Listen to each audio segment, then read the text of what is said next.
Bonsoir tout le monde et bienvenue à ISQ.media. Ce soir, on a des invités chevronnés, on a des chroniqueurs d'expérience, dont Christian Gingras. Salut Christian. Salut Serge. Ça va bien? Ah oui, comme toujours. Ça coche, comme on dit. Toujours. On a avec nous, on va parler santé ce soir aussi, on a avec nous le docteur Bruno Tremblay. Bonjour docteur. Bonjour. Merci d'avoir... Merci de m'avoir invité. Merci beaucoup d'avoir accepté l'invitation. Et on a aussi, quand je dis santé, c'est qu'on va parler aussi avec le créateur, le propriétaire de DD Wheel. Bonsoir. Monsieur André Jiquel. Salut André. Bonsoir, merci. Est-ce que ça te fait plaisir d'être avec nous ce soir? Oh, ça me fait très, très plaisir. Merci de m'avoir invité. C'est bon. C'est une petite insight, mais on aime bien rigoler avec ça. Donc, tantôt, on va parler de DD Wheel, assistance électrique pour personnes à mobilité réduite. Exactement. Cool. Alors, je m'en vais avec toi, Christian. Ouais. On parle de F1. Oui, on va parler des F1, mais pour 2022. Ah, OK, t'es rendu là. Oui, tout à fait. On est rendu en 2022. En fait, la nouvelle F1 devait sortir en 2021. D'ailleurs, les images qu'on va voir, là, c'est écrit 2021 dessus. Mais à cause de la pandémie, ils ont retardé l'arrivée de la toute nouvelle F1. Donc, ça va aller en 2022. On parle de changements très, très importants au niveau de la réglementation. Des changements majeurs. Les voitures vont être assez différentes de ce qu'on connaît jusqu'à maintenant. Y a-t-il un pourquoi? Ben oui, écoute, pour réduire les coûts, premièrement, et le grand problème, s'il y en a qui trouvent que c'est un problème, du peu de dépassement en F1. Donc, on essaie de changer la façon dont les F1 collent sur la piste pour permettre aux voitures qui suivent de s'approcher plus, donc de favoriser les dépassements. C'est un petit peu dans ce sens-là. Okay. Donc, en premier lieu, on va avoir un plafond de dépenses. Avant la pandémie, il devait être de 175 millions par année. Quand même. Ça a été baissé à 145 millions parce que, à cause de la pandémie, moins de commanditaires, moins d'argent dans les écuries. Ouais. Donc, ils ont accepté de baisser le plafond. Ce 145 millions-là est basé sur une saison de 21 courses. On sait que cette année, c'est 23. L'année prochaine, ça pourrait aller jusqu'à 25 courses. Okay. Donc, ils vont ajouter à peu près 1 million par course si jamais ils s'en ajoutent. Et si on en a moins que 21, mais ils vont enlever 1 million à peu près par course. Okay. Ces dépenses-là, donc, c'est un plafond de dépenses, c'est limité, c'est contrôlé. Par contre, ce ne sont que les dépenses qui sont liées à la performance de la voiture qui sont considérées. C'est-à-dire que le salaire des pilotes, pas de limite. Le salaire des 3 plus hauts dirigeants de l'écurie, pas de limite. Les coûts en marketing, pas de limite. Les coûts de transport, les coûts d'hébergement, ça ne tient pas compte, on ne tient pas compte de ça dans le calcul de 145 millions. Okay. Donc, même que le contrat pour la fourniture des moteurs n'est pas compté, il est juste limité à 15 millions par année. Mais de toute façon, le nombre de moteurs dans une saison est limité. Donc, OK, c'est ça. Ça ne change pas grand-chose. Ce qui compte dans le 145 millions, c'est le salaire de tous les ingénieurs, de tout le personnel autour de la voiture. Évidemment, les pièces et tout ça qui vont aussi compter dans le 145 millions. Juste pour te donner une idée, les écuries qui dépensaient le moins dépensaient autour de 105, 110, 120 millions par année. Eux sont un petit peu avantagés que le 140. Eux autres ne verront pas beaucoup de différence. Okay. Les écuries, les grandes écuries, pouvaient dépenser jusqu'à 350, 360 millions par année. Pour eux, ça fait une grosse différence. Ça veut dire qu'on va avoir des écuries où il va y avoir un peu moins de personnel, un peu moins d'ingénieurs? C'est ce qu'on pense, puis c'est ça qui devrait resserrer le plateau aussi en F1. Okay. Donc, on le disait tantôt, il pourrait y avoir jusqu'à 25 courses par année. Pour permettre 25 courses, il va falloir raccourcir un petit peu les week-ends de course. C'est-à-dire qu'il ne se passera plus rien le jeudi. Plus de conférences de presse le jeudi. Les pilotes n'ont pas à être présents parce qu'ils vont être là 25 fois par année éventuellement. Un parc fermé dès le vendredi soir. Et ça, c'est important. Un parc fermé. Un parc fermé, ça veut dire que tu fais tes essais du vendredi. Après les essais du vendredi, tu prends ta voiture, tu la mets dans le garage. Les écuries n'ont plus le droit d'y toucher. On ferme la porte, c'est terminé. C'est terminé. Pire que ça, les écuries vont pouvoir faire des tests le vendredi avec des nouvelles pièces. Par contre, la voiture qui va servir le samedi et le dimanche, donc pour la qualification et la course, va devoir être aux spécifications qui ont été mentionnées le vendredi matin avant les essais. Pas de changement de pièces. Pas de changement de pièces. Ça veut dire que les écuries ne peuvent plus apporter des pièces pour un seul Grand Prix parce qu'ils ne pourront pas les utiliser de toute façon. Ils ne pourront pas les essayer le vendredi pour les utiliser samedi et dimanche. OK. Donc ça va réduire aussi le développement pendant la saison. Et c'est ça qui faisait la différence entre les grandes écuries et les moins fortunées, c'est que les grandes écuries pouvaient développer leur voiture pendant la saison. Tout le temps, c'est un développement continu. Ce qui va être beaucoup plus difficile maintenant. Le temps en tunnel pour l'aérodynamique, pour le wind tunnel qu'on appelle, bien ça aussi, ça va être réduit de façon dramatique. Moins pour les plus petites écuries. Donc, si tu as fini plus haut au classement l'année précédente, tu vas avoir moins de temps en tunnel que l'équipe qui a fini au dernier rang de la saison. Ça devrait aussi permettre d'équilibrer un petit peu les forces en présence. Et enfin, on va obliger toutes les écuries à faire rouler 2 jeunes pilotes recrues pendant l'année. Donc, 2 sessions d'essai du vendredi vont devoir être consacrées à des jeunes pilotes. Donc, jusqu'à un total de 20 nouveaux pilotes qu'on va voir le vendredi en essai pendant la saison prochaine. Ça va permettre aussi un meilleur roulement puis une meilleure démocratisation de la F1. Ben, ils vont-tu avoir des voitures spécialement pour ces... Non, les mêmes voitures que les autres. Ça risque d'être intéressant. Oui, ça va être intéressant. On va s'en reparler tantôt parce que là, j'ai parlé des changements dans les règlements sportifs et le plafond de dépenses. Mais on va aussi parler d'aérodynamique tantôt, comment on s'organise pour que les voitures se dépassent plus facilement. D'accord. Wow! J'ai hâte en 2022. Ouais. On va finir la saison 2021, mais j'ai hâte en 2022. Pas juste pour ça. Docteur Tremblay, j'ai hâte aussi en 2022 pour voir si nos vaccins, on va parler de vaccins ce soir avec vous. Ouais, on va pouvoir aller voir les courses. Oui, c'est ça. On va pouvoir aller voir les courses, exactement. Et puis, côté vaccination, on regarde ce qui se passe, ça va quand même bien. Ça va très bien. La région de Québec, je pense, c'est pas mal une des régions qui a le plus grand pourcentage de patients qui veulent se faire vacciner.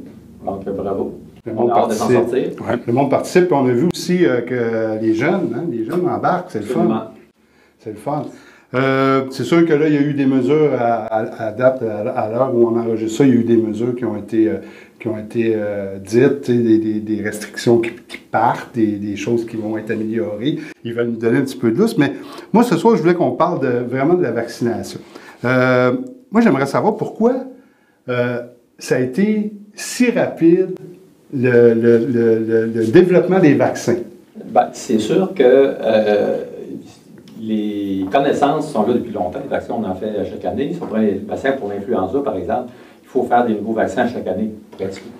Maintenant, le besoin était vraiment là. Donc, il n'y avait pas de ralentissement par différentes agences bureaucratiques. Puis,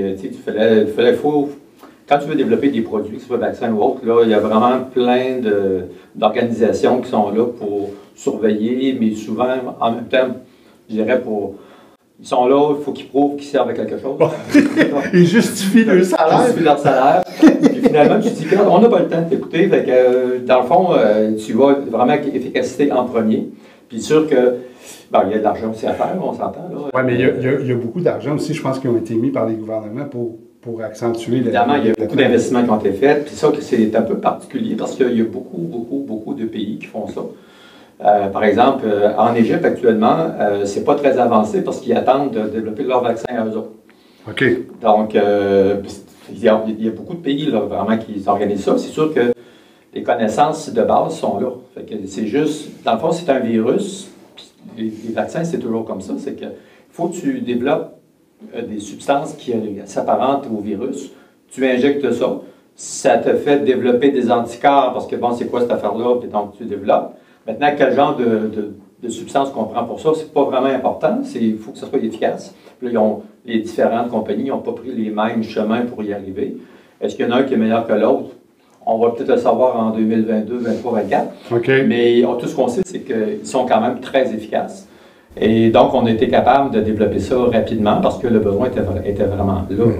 C'est ça. Fait que, en fait, entre les 3 vaccins qu'on connaît, il y en a 3, je pense. Peut-être un de plus au Québec. Là, il y a disponible au Québec actuellement, mais il y en a d'autres, Johnson & Johnson aux États-Unis. Oui, c'est ça. Qui veulent nous vendre, mais qui ne veulent pas prendre. Puis là, il y a des vaccins russes, il y a des vaccins chinois, il y a des vaccins égyptiens bientôt. Je pense que même, je me demande si c'est pas à Cuba qu'il y en a. En tout cas, il y en a une panoplie. Il y a une panoplie, puis c'est pas tout ressemblant. Donc, c'est sûr, c'est testé, mais le principe, c'est toujours la même chose. Ils font des vaccins, ils ont fait des vaccins pour le zona, ils font des vaccins pour les grippes chaque année. Donc, c'est des choses qui sont quand même connu depuis longtemps.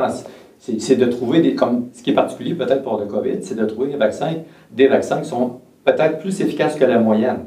Tu as un taux d'efficacité là, qui va jouer, on ne sait pas trop, là, les chiffres, on n'a pas les chiffres toujours officiels, mais mettons ça doit jouer entre 60 et 90 %. Puis normalement, la plupart des vaccins, quand c'est vers 60 %, on était bien content pour les vaccins de la grippe. Si tu me permets, Serge, est-ce que les compagnies peuvent s'échanger des recettes ou des parties de recettes pour s'aider entre elles ou pas du tout? Ils n'ont pas l'habitude de le faire. OK. Mais est-ce qu'ils l'ont fait pour la COVID? On n'a pas de document officiel pour le dire, mais si ça se fait, ça va se faire de façon plus à l'interne, parce qu'en principe, chaque compagnie investit dans son produit. Ouais, ils ne veulent pas nécessairement que d'autres compagnies prennent cette recette-là. Ouais. Mais c'est sûr que tu peux toujours le voler un petit peu. Mais je ne suis pas sûr que ça se fait de façon très officielle et voulue, mettons. Mais un dans l'autre, les vaccins se ressemblent quand même. C'est toujours le même principe. C'est ça. Il y a toujours que ce soit à partir d'ARN, que ce soit des particules de virus, c'est toujours que tu envoies je dirais, une image du virus, que le corps, quand tu l'injectes, ben, en fond, il reconnaît que tu n'as pas d'affaire là. Puis donc, ça stimule. Il faut que ça prenne, pour le COVID, ça prend des produits qui sont irritants, donc des produits qui font que le système n'aime pas recevoir ça. C'est ça qui fait d'ailleurs que les effets secondaires, souvent, sont plus puissants que des vaccins qui sont moins puissants, justement. Mais c'est ça qui fait que ça donne des bons résultats. Fait qu'il ne faut pas avoir peur d'avoir mal au bras et faire un peu de température pendant une journée ou deux. Dans le fond, ça t'amène à ressentir des malaises comme si tu venais d'attraper une grippe. C'est sûr. Ton corps, il travaille. Là. Oui, fait, donc c'est fort, c'est pas fort, mais c'est pas grave. Ce qu'on doit injecter, c'est pas vivant, donc ça s'élimine tout seul. Okay. Ta réaction va arrêter à un moment donné. C'est ça. On ne t'a pas injecté un virus, on t'a injecté quelque chose qui t'irrite. Mais qui ressemble au virus, qui fait que là, quand le vrai virus apparaît, il me semble que ça ressemble à ce que j'ai vu. Je l'ai vu passer, lui. Puis, donc, les anticorps sont déjà préparés. OK. On entend souvent parler que les personnes qui ont eu la COVID, puis qui se font vacciner une première fois, ils n'auront pas besoin d'avoir une deuxième dose. Est-ce que c'est vrai? Oui, officiellement, quelqu'un qui... Parce que je pense que vous l'avez eu, vous, la COVID, hein? Oui. C'est quelqu'un qui a le COVID, c'est considéré comme une dose. Okay. Donc, si on décide qu'on donne 2 doses, ben, ta première dose, si tu as eu le COVID en premier, puis si tu as eu ton vaccin, puis tu as eu le COVID par la suite, tu viens de recevoir ta deuxième dose. OK. Fait que c'est vrai. C'est ça. Puis si ça tente d'avoir encore plus de vaccins, puis tu vas te chercher ta 3e dose. Mais c'est pas... Mais est-ce que tu vas monter à 150 d'efficacité? C'est pas les recommandations officielles. En parlant de deuxième dose, on a eu la première dose, admettons, avec... comme nous, on a été à AstraZeneca. Est-ce que c'est préférable d'avoir notre deuxième dose avec le même vaccin ou ça ne fait pas de différence? Le problème, c'est qu'on n'aura pas le choix. OK? Donc, tu ne peux pas choisir, je vais avoir telle chose. Fait que si la journée que tu vas te faire vacciner, si l'AstraZeneca qui est là, ben l'AstraZeneca, on n'en donnera plus comme première dose. Ouais. Mais ceux qui ont déjà eu l'AstraZeneca, si on a des doses, on donne l'AstraZeneca. Okay. Mais s'il ne reste plus de doses, c'est sûr que de faire donner par n'importe quel autre, c'est considéré comme étant efficace. Jusqu'à quel point? Ils n'ont pas fait d'études, à ma connaissance, vraiment officielles. Pas assez long. Mais le principe d'un vaccin fait qu'on t'a injecté quelque chose qui stimule tes anticorps contre ce virus-là, même si ce n'est pas par le même mécanisme, en toute logique. Quand tu reçois un vaccin, il y a un autre déguisement, mais c'est encore le même qui est en l'air de ça, ben, en principe, ça devrait développer. La réaction va être là. Mais on n'a pas le choix.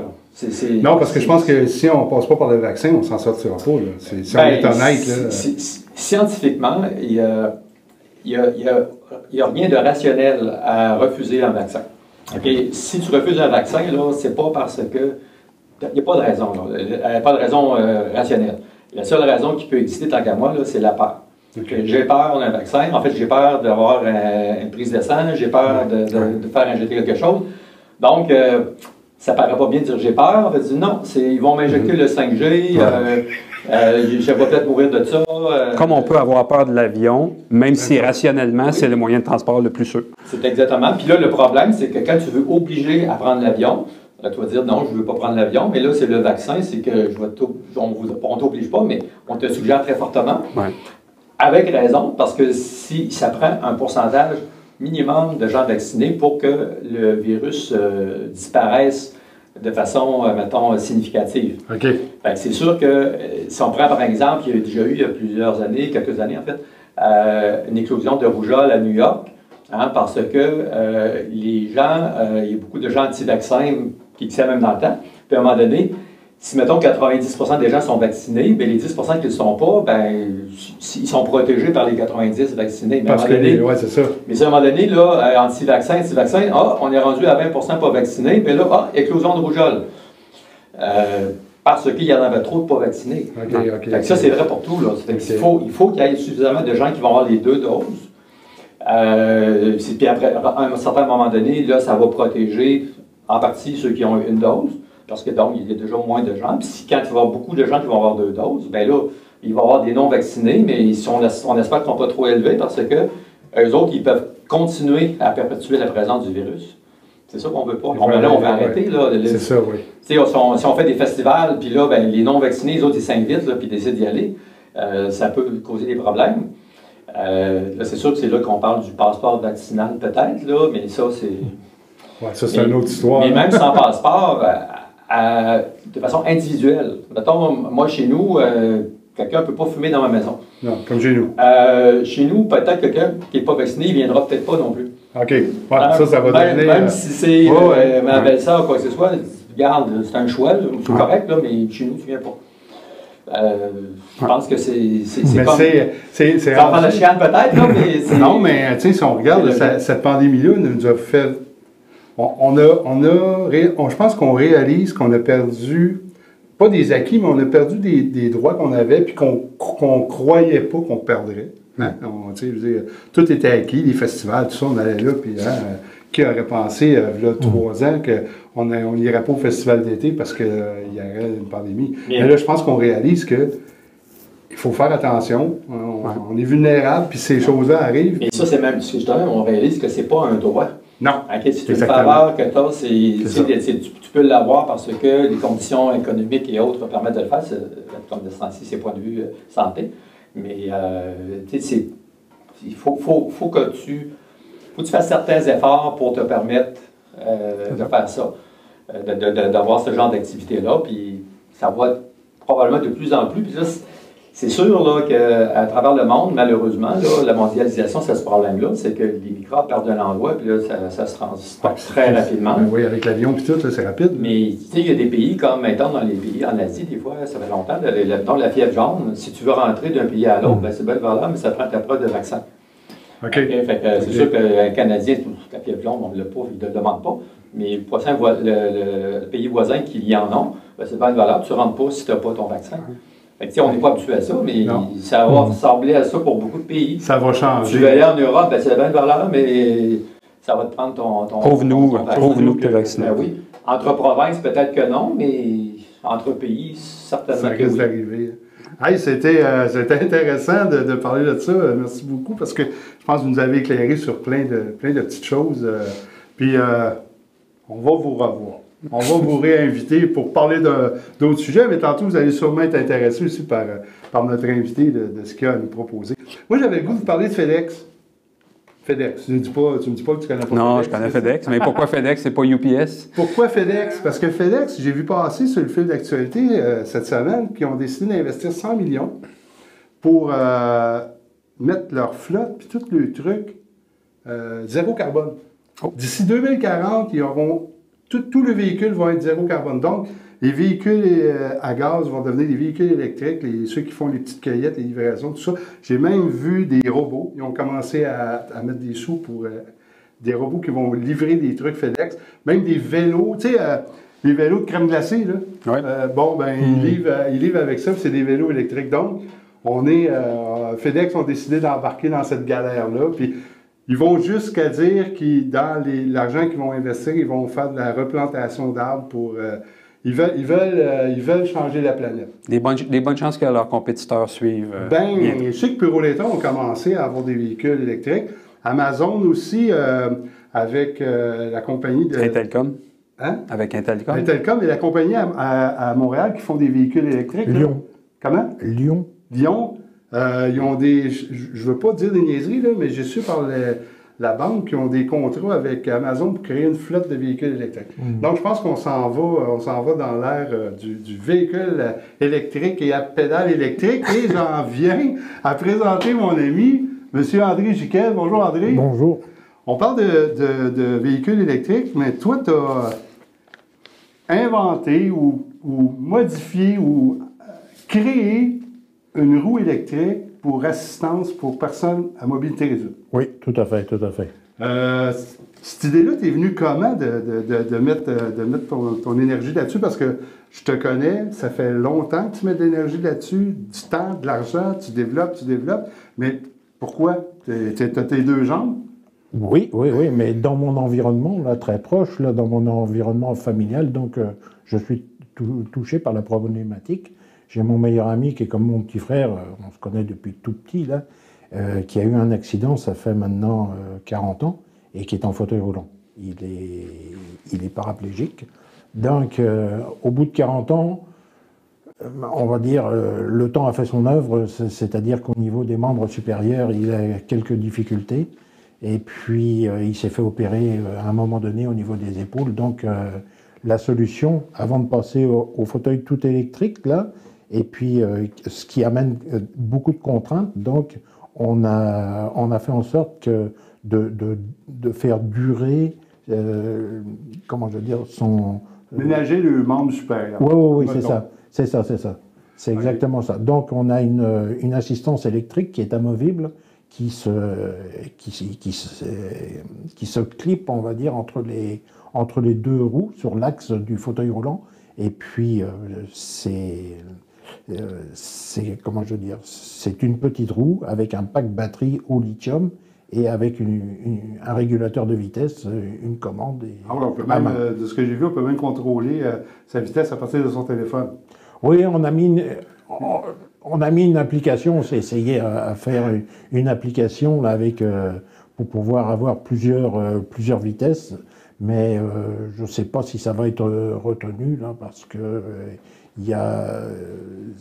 c'est pas facile. C'est-à-dire que c'est pas facile dans le sens où ça va être très difficile pour nous de répondre à des personnes qui n'arrivent pas justement comment je veux dire, à appairer le système avec le téléphone. Nous, c'est pas du tout. C'est pas ça le but. C'est pas ça du tout qu'on veut. Donc, on a développé quelque chose de très simple en fait. C'est du filaire, c'est réparable.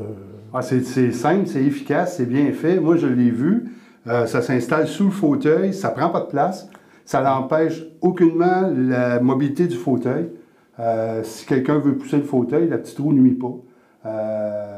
On va mettre des images avec cette entrevue-là, mais c'est vraiment quelque chose d'efficace. Puis ça a quand même une autonomie impressionnante. Oui, oui, en fait, plutôt que de déranger tout le monde, là, j'ai acheté des fauteuils roulants, donc, et puis... Tu cherchais des cobayes, tu n'en avais pas toujours. Non, ils n'étaient pas disponibles. C'est ça, où il reste trop loin, on ne dira pas qui. Oui, il reste trop loin, effectivement. Ouais. Donc, comme ça, à 6 h du matin, là, je peux me retrouver sur la piste cyclable, puis aller tester la puissance des batteries, aller tester, enfin, différents éléments Parce qu'on parle de quasiment une vingtaine de kilomètres d'autonomie. Oui, tout à fait. Fait que quelqu'un qui veut pas avoir de fauteuil électrique, full électrique, là, un gros fauteuil électrique, qui reste pas loin de l'épicerie, il va aller faire son épicerie avec sa petite roue, il part, il revient, pas de tracas. Non, c'est ça, tout à fait. L'autonomie, on a un pack batterie qui nous permet d'avoir, bien sûr dans les bonnes conditions, sur le plat, l'asphalte, de faire 20 km, et on a un pack batterie, ce qu'on appelle le duo, avec deux batteries, ce qui permet de doubler la capacité. L'autonomie, c'est ça. OK.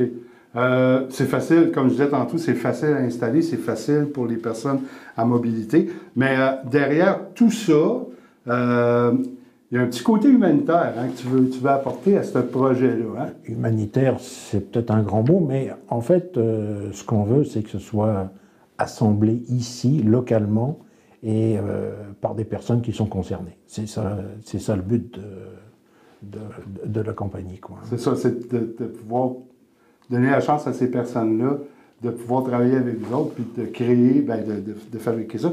Là, je sais que, ben, on peut-tu s'en procurer ou pas encore, ou c'est difficile, mais ça s'en vient? Ça s'en vient. Dans un premier temps, on va peut-être avoir besoin d'ambassadeurs et d'ambassadrices pour compléter le protocole de recherche. En ce moment, on est avec le CRIC, le Centre de recherche industrielle du Québec. Comment je veux dire, on a eu quelques fonds pour la recherche au niveau du CNRC, du Centre national de recherche du Canada. Okay. Donc, on est là, dans la certification du produit. Là, c'est un peu trop tôt pour une mise en marché complète, mais ça s'en vient. Ça s'en vient, parce que je sais que moi, je fais partie un petit peu du secret des dieux. Je sais que ça s'en vient très rapidement. Peut-être, je dis ça comme ça, j'envoie ça comme ça, mais peut-être essayer de battre un record avec ça. Oui, il y a un petit objectif quelque part. Là, que... on va créer un événement. Là. Ouais, on va créer un événement qu'on va renouveler tous les ans, qu'on va bonifier tous les ans, mais... un record Guinness du fauteuil roulant standard. Parce que c'est un fauteuil standard. Là, oui, tout à fait. Ça va sur n'importe quel fauteuil roulant. Oui, tout à fait. Mais ce qu'on vise, en fait, dans cet événement-là, c'est de montrer l'autonomie et la fiabilité du produit. OK. Moi, je l'ai essayé. C'est vraiment trippant. Moi, j'en reviens pas. Mon frère est en fauteuil roulant, il y en a un. Il fait partie des ambassadeurs. André, il s'en sert régulièrement.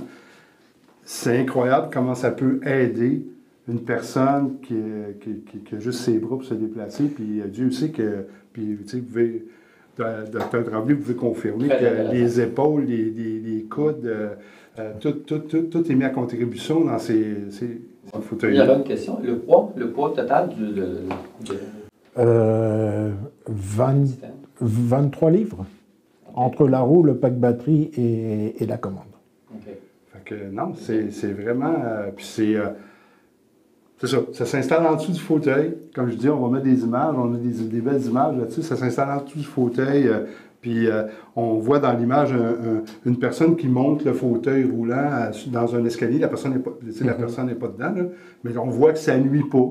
Ça n'empêche aucun. On veut prendre l'autobus. On prend l'autobus, ça paraît pas. On va aller au restaurant. On n'a pas un truc électrique en avant qui prend la place à la table. On s'installe comme il s'installe habituellement. Donc, c'est vraiment un article. Je pense que c'est quelque chose qui est essentiel pour les personnes à mobilité. Puis ils ont été délaissés un petit peu là-dedans. Cool. Eh bien, merci beaucoup, André, d'être merci à vous. Merci de m'avoir invité ce soir. Nous jaser de ça nous a fait plaisir de t'inviter. Puis, comme je disais tantôt, on va mettre des images. Puis, on va mettre aussi le lien pour te rejoindre sur ta page Facebook. Oui. Suivre tout ça avec le CRIC et tous ces trucs-là. Puis, en espérant éventuellement qu'on ait de 10 objets ici, qu'on puisse le... Ben, on aurait pu le montrer, mais moi, je veux le montrer quand on va pouvoir dire... On peut le vendre. Oui, c'est ça. Tout à fait. Ça s'en vient. Ça s'en vient. Merci beaucoup, André. Merci. Christian, oui, on continue dans la F1? Ben oui, on poursuit avec la F1 2022. Tantôt, on a parlé du plafond des dépenses, on a parlé des week-ends de course. Là, je vais te parler de la voiture elle-même. Puis je vais te parler aussi de la façon dont ça va être fait pour favoriser les dépassements. Okay. Donc, premièrement, la voiture est plus courte. La voiture va être plus courte, plus simple aussi. Donc, les deux ailerons, l'aileron avant et l'aileron arrière, beaucoup plus simple. Actuellement, quand on regarde une voiture de F1, il y a 7-8 étages, des petites ailettes. C'est compliqué. Et on sait pourquoi. C'est parce que ça rend l'air en arrière turbulent. OK. Pour que ça soit difficile pour l'autre de suivre dans cette air-là. Et ça permet aussi de canaliser l'air beaucoup plus avec un paquet de petits trous. Donc là, on va simplifier les choses. Premièrement, on va avoir des roues de 18 pouces au lieu d'être des roues de 13 pouces comme actuellement. Actuellement, une F1, c'est à peu près les seules voitures sport où c'est des pneus qui ressemblent à des gros ballons. Ouais. Là, on va avoir des roues de 18 pouces, un peu comme sur les voitures sport qu'on voit dans la rue, avec des pneus à profil plus bas. Okay. Donc, la suspension qui vient des pneus va presque entièrement disparaître. C'est la suspension mécanique qui va devoir travailler sur la voiture. Ça veut dire que quand ils vont tourner et qu'ils vont passer les bumps, ça va brasser différemment. Mais les écuries vont trouver des solutions, mais ça va brasser différemment. Les pneus vont perdre à peu près 10 % de leur efficacité. Parce que ça va être des pneus à profil bas au lieu d'être des pneus ballons, comme on disait, des pneus en ballon. Est-ce qu'ils pensent que les pneus vont user plus vite ou moins vite? Pirelli va s'organiser avec ça. Pirelli peut faire des pneus très durables. Pirelli peut faire des pneus qui durent 2 tours. Ils vont régler ça. Là, ce que je veux expliquer, c'est l'appui d'une F1, parce que le but d'une F1, c'est d'aller vite puis de rester collé sur la piste. Il y a 3 façons pour une F1 de coller à la piste. On a parlé des pneus tantôt, donc le composé du pneu fait que ça colle ou ça colle pas. Il y a aussi les ailerons. Les ailerons, c'est à l'inverse d'un avion. Un avion, l'aileron est fait ou les ailes d'un avion sont faites de façon à ce que l'avion monte, décolle, reste en l'air. À une certaine vitesse, l'avion va rester en l'air. La F1, c'est la même chose, mais à l'inverse. Pour qu'elle colle par terre au lieu de monter. D'ailleurs, une F1 qui roulerait dans un tunnel à 250 km/h, au plafond, elle va rester au plafond. Tant qu'elle va rouler, elle va rester au plafond tellement la force est importante. Et la troisième façon de faire coller une F1 au plancher, c'est par l'effet de sol. L'effet de sol existait beaucoup dans les années 70. D'ailleurs, Gilles Villeneuve, quand il a conduit une F1, c'est ce qu'il faisait. C'était l'effet de sol qui était le gros mécanisme qui servait. Le problème avec ça, c'est que tu prends une bosse, tu passes sur un vibreur, tu perds ton effet de sol et ça part. Parce que l'effet de sol, c'est quoi? C'est l'air qui rentre sous la voiture sur une distance sur une assez grande largeur. Il y a des conduits qui réduisent cette largeur-là et ce que ça fait, c'est que ça crée une pression différente qui tire la voiture vers le bas.